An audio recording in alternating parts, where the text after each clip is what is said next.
Nous entamons le troisième module de cette formation. Dans ce module, nous verrons comment utiliser Streamlight pour construire des applications web basées sur le machine learning. D'abord, je rappelle le contexte. En entreprise, un projet de machine learning est composé de deux parties principales. Il y a la partie construction du modèle et il y a la partie utilisation de ce modèle en production. Concernant la deuxième partie, plusieurs solutions traditionnelles s'offrent à vous pour utiliser votre modèle que vous avez construit. Par exemple, vous pouvez intégrer ce modèle dans une application construite avec Django ou bien Flask, ou bien transformer le modèle en une API en utilisant par exemple Fast API.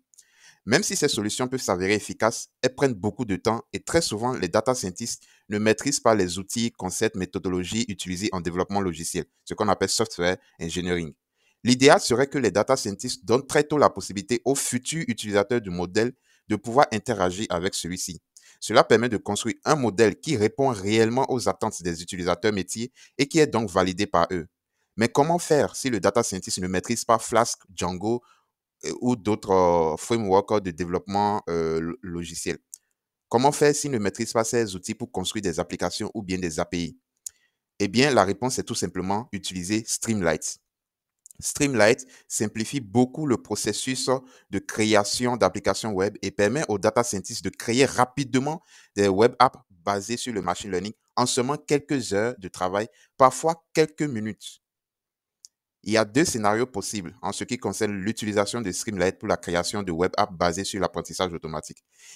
Vous pouvez créer le modèle en dehors de Streamlight, d'accord, par exemple dans un Jupyter Notebook, le sauvegarder, puis l'utiliser dans une application web développée avec Streamlight. Ou soit, vous pouvez créer le modèle dans l'application, directement dans l'application web Streamlight en utilisant directement les inputs des utilisateurs. Dans ce module, nous explorons ces deux cas possibles. Mais d'abord, commençons par nous rafraîchir la mémoire en ce qui concerne la création de modèles de machine learning. Donc, je vais ici vous réaliser un exemple très simple de création d'un modèle de machine learning, plus précisément un modèle de régression. Nous allons créer un modèle de machine learning capable de prédire le prix d'une voiture en fonction de ses caractéristiques. Donc, sans plus tarder, commençons par créer un notebook. Non, je crée un notebook que je vais appeler Builder Model et l'extension, c'est IPNB, l'extension des notebooks. Voilà. J'aurai besoin de plusieurs bibliothèques, à savoir Pandas, NumPy, Seaborn, Scikit-learn, etc. Donc, j'aurai besoin de Pandas, NumPy, Seaborn, la fonction train-test-split de Scikit-learn, la fonction random forest regressor pour construire un modèle de forêt aléatoire. Je vais construire aussi un modèle de régression linéaire et j'aurai besoin d'évaluer la performance de mes modèles en calculant l'erreur quadratique moyenne. Donc, une fois que j'ai importé tout ça, donc, si vous n'avez pas Scikit-learn installé, il faut l'installer au niveau de votre environnement de travail, d'accord, avec la commande pipe install scikit-learn et ce sera bon. Donc, j'attends que mes librairies soient importées.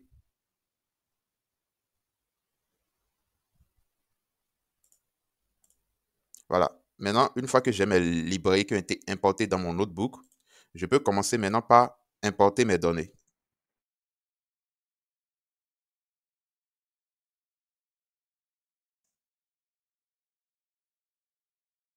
Mon fichier de données s'appelle Automobile Dataset CSV.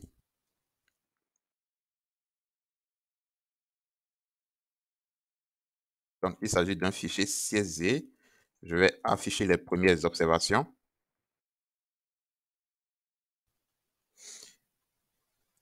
Ici, j'ai 26 colonnes dans cette data frame-là. J'ai les caractéristiques d'une voiture, d'accord, et j'ai la dernière colonne qui est le prix de cette voiture-là. Donc, nous allons construire un modèle de régression qui va prédire le prix de la voiture en fonction de ses caractéristiques. Je vais regarder la structure de ma data frame en utilisant df-info. Donc, j'ai 200 observations et 26 colonnes. D'accord? Donc, il s'agit d'un petit jeu de données juste pour vous montrer comment construire rapidement un modèle de régression. Il ne s'agit pas vraiment d'un cours de machine learning. J'ai plein de vidéos sur le machine learning au niveau de ma chaîne YouTube. Je vous invite à aller les regarder. Je peux réaliser le résumé statistique en une seule ligne de code comme ceci, d'accord? Donc, il me donne des informations sur les statistiques récapitulatives de mes variables quantitatives. Et je peux aussi afficher un graphique. Je vais afficher une matrice de graphique. Donc, j'aurai des histogrammes et des nuages de points en utilisant la fonction pairPlot de Seaborn.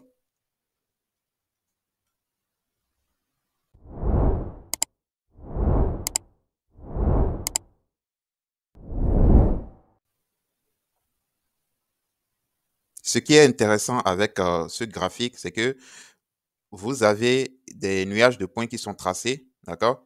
Et en diagonale, vous avez les histogrammes de chaque variable de votre dataset. Et donc, ça vous permet d'avoir une vue d'ensemble globale sur votre jeu de données en une seule ligne de code, d'accord? Ceci n'est pas un cours de visualisation des données avec Seaborn. Je vous invite à aller regarder la documentation de cette fonction-là pour mieux comprendre comment l'utiliser. L'objectif ici, je le rappelle, n'est pas de construire un modèle parfait. D'ailleurs, il n'y a pas de modèle parfait, ça c'est clair. Donc, ce n'est pas un cours sur l'apprentissage automatique. Si vous voulez vous former dans le développement de modèles de machine learning, je vous conseille de vous procurer mon livre intitulé Machine Learning par la pratique avec Python. Donc, je vous montre la couverture de ce livre-là. Voilà, c'est la couverture du livre Machine Learning par la pratique avec Python. Projet réel dans les finances, l'immobilier, le trading, la santé, le marketing. Donc, c'est un livre vraiment basé sur des projets. Ce n'est pas basé sur un cours théorique de l'apprentissage automatique. C'est vraiment des projets. Il y a chaque projet qui concerne une thématique donnée et je vous explique comment réaliser de bout en bout le projet en question. Donc, ce livre, il est disponible sur Amazon. Vous pouvez vous le procurer sur Amazon. Donc, vous venez dans la barre de recherche de Amazon, vous tapez Josué Afouda, vous aurez tous mes livres. Vous cliquez sur le livre qui vous intéresse. Donc, par exemple, ici, Machine Learning par la pratique avec Python. Vous avez même la possibilité de feuilleter le livre, d'accord, pour voir les différentes par exemple, les différentes, en tout cas, le sommet du livre, d'accord? Vous pouvez feuilleter un peu, lire un peu et voir si cela vous intéresse vraiment. Et une fois que vous êtes convaincu, vous pouvez lancer votre commande tout simplement comme si vous achetez n'importe quel article sur Amazon. Nous tous, nous sommes habitués à la plateforme Amazon. C'est très simple d'acheter des trucs. Donc, si vous achetez la version papier, vous serez livré directement chez vous. D'accord? Si vous achetez la version numérique au format Kindle, vous allez pouvoir le lire avec la liseuse d'Amazon, la liseuse Kindle. Voilà. Donc, ça, c'était une petite parenthèse. On revient dans le code. Donc, nous allons construire un modèle qui prédit le prix d'une voiture en fonction de ses caractéristiques. Je vais ici, pour aller vite, je vais utiliser uniquement les variables numériques pour construire le modèle. D'accord? Donc, je vais créer une data frame qui contient uniquement les variables numériques en utilisant select dtype.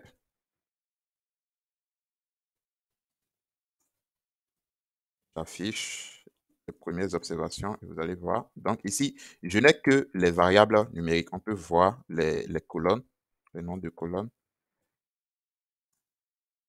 Voilà. Donc, je vais construire mon modèle en utilisant uniquement ces variables numériques. La variable price étant la variable cible et les autres variables constituant les features, les caractéristiques. Donc, les features, j'aurai is égale, j'enlève la variable price.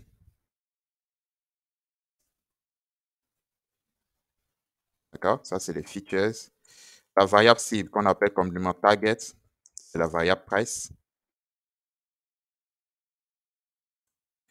Maintenant, je vais faire le train test split de mon jeu de données, donc diviser en jeu d'entraînement et de test.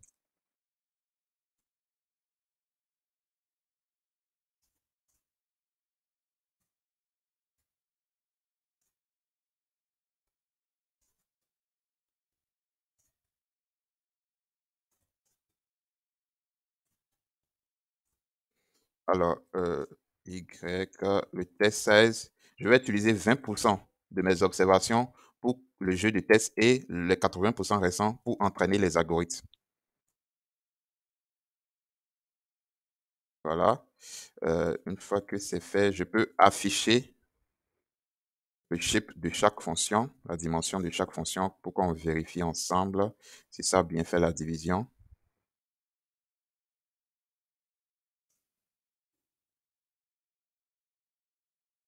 Voilà, donc j'aurai 160 observations pour le jeu d'entraînement et 41 observations pour le jeu de test. C'est vraiment un petit jeu de données. Donc, si vous voulez construire des modèles de machine learning vraiment sérieux, il faut quand même un grand jeu de données. Il faut beaucoup d'observations pour que vraiment votre modèle soit à peu et représente à peu près le phénomène que vous essayez de modéliser. Tout d'abord, nous allons construire un modèle de régression linéaire. D'accord? Donc, modèle de régression linéaire multiple. Ici, je vais utiliser l'algorithme que j'ai importé, l'algorithme de régression linéaire de scikit-learn, donc linear regression. Je fais une initialisation de l'algorithme et maintenant, j'entraîne l'algorithme avec mes données d'entraînement. Voilà.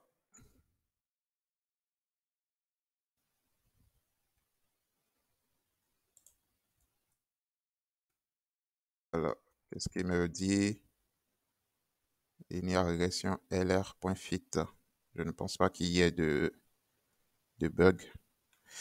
Alors, found input wire with inconsistent number.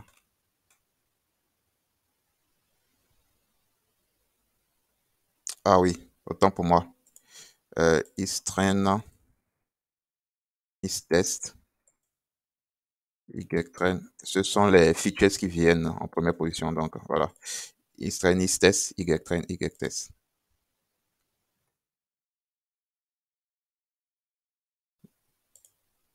Voilà. Donc, j'ai mon modèle de régression linéaire.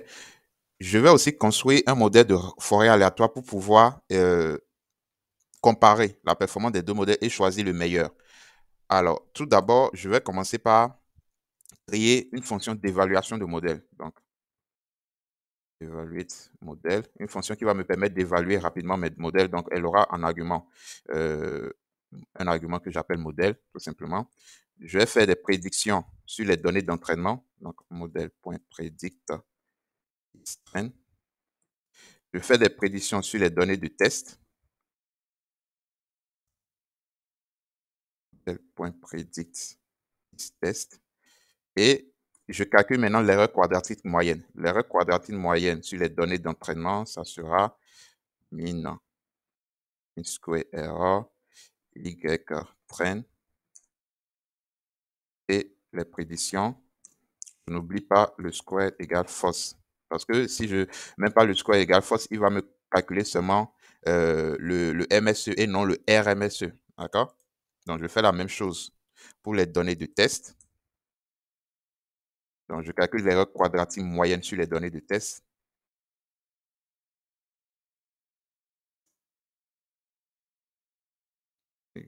Test, test spread, square, false. Et mon modèle, il va me retourner ces deux valeurs-là qui vont me permettre d'évaluer chacun de mes. Et la fonction plutôt va retourner ces deux valeurs qui me permettront plutôt d'évaluer mes modèles que je vais construire. Voilà, je vais utiliser ces fonctions pour évaluer chaque modèle. Donc, je passe à la construction du modèle de forêt aléatoire.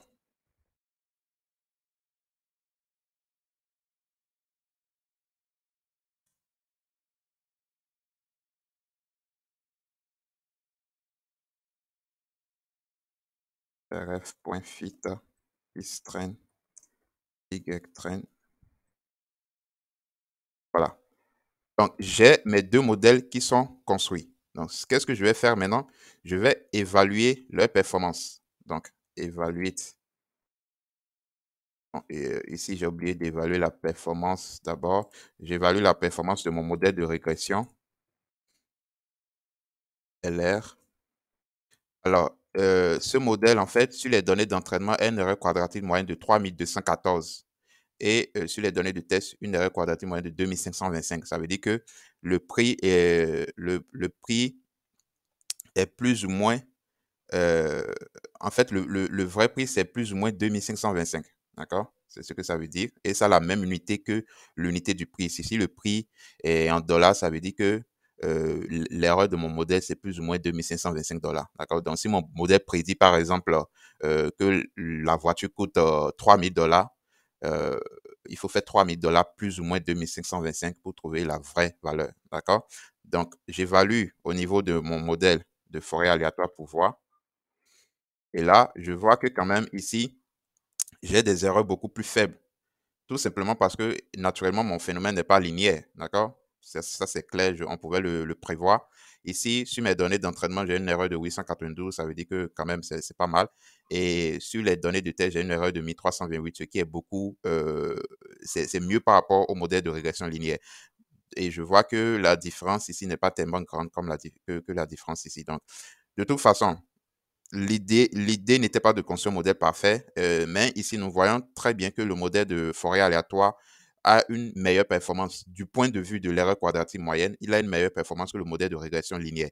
Donc, nous allons choisir le modèle de régression linéaire et nous allons intégrer ce modèle-là dans une application Streamlight afin de permettre aux utilisateurs de pouvoir interagir avec le modèle. Tout simplement, notre application Streamlight nous permettra aux utilisateurs de renseigner les différentes caractéristiques de la voiture, de cliquer sur un bouton prédit et ça va leur donner le prix. Tout simplement, c'est ce que nous allons faire dans la prochaine leçon.